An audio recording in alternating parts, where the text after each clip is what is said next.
Paano mag-fill out ng Social Security System Application for Social Security ID o E6?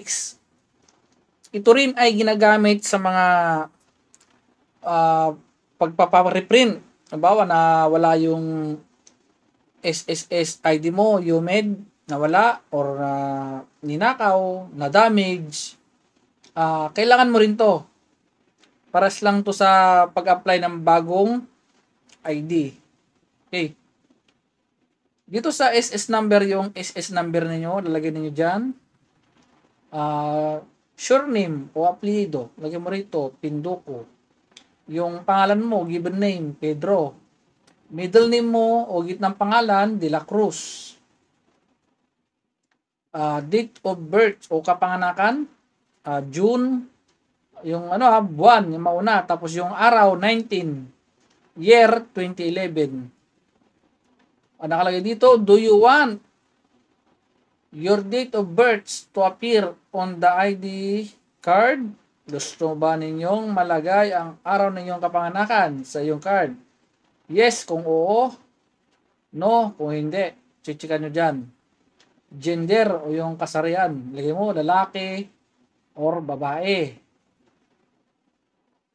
Home address, number 44 Sampaguita Street, Barangay Capitol, munisipalidad o munisipyo ng Naik, probinsya ng Cavite. Yan.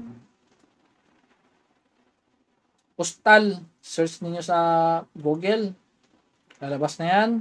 Yung postal code ng Naik, lalabas yan guys. Dito naman sa employer's ID number, kung alam niyo kayo na maglagay. Kung di nyo alam, ipapilapan ninyo sa employer ninyo o agency ninyo. Employer's name, pangalan ng kampanya. Halimbawa, Matira Matibay Agency. Tapos dito sa employer address, lugar ng kampanya. Halimbawa, 01 Santolan Street, Barangay Di Makita. Tapos town or district, bayan, distrito, Naik. Syudad, probinsya, Cavite. Postal code. Okay. Linawin ko. Ito yung employer's address to ha. Ito naman ay sa prepared mailing address. Lugar kung saan nais matanggap ang koryo o sulat.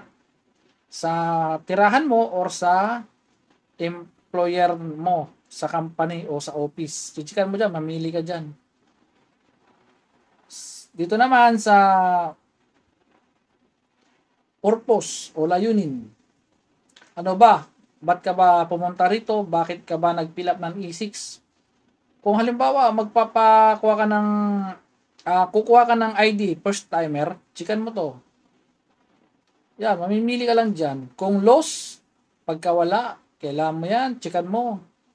Pagkasira, damage ng UMID mo, mimili ka dyan kung anong purpose mo dyan. Tapos kung ito ay nawala, kailangan mo ng affidavit of loss. May notaryo. Dito naman, kung ikaw ay beneficiary ng isang pumanaw na membro ng pamilya, lagyan mo rin yung SSS niya number. Kung di naman, lagpasan nyo na. Dito yung full name naman niya. Okay, dito naman, I certify that the above information are true.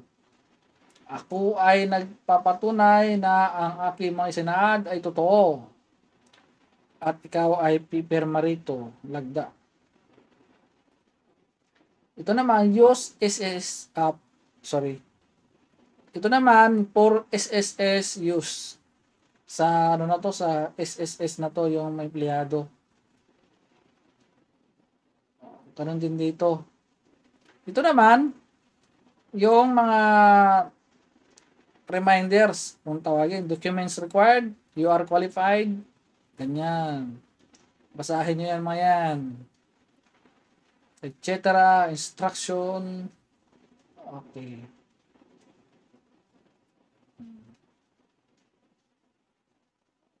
So, ganun lang guys. Thank you.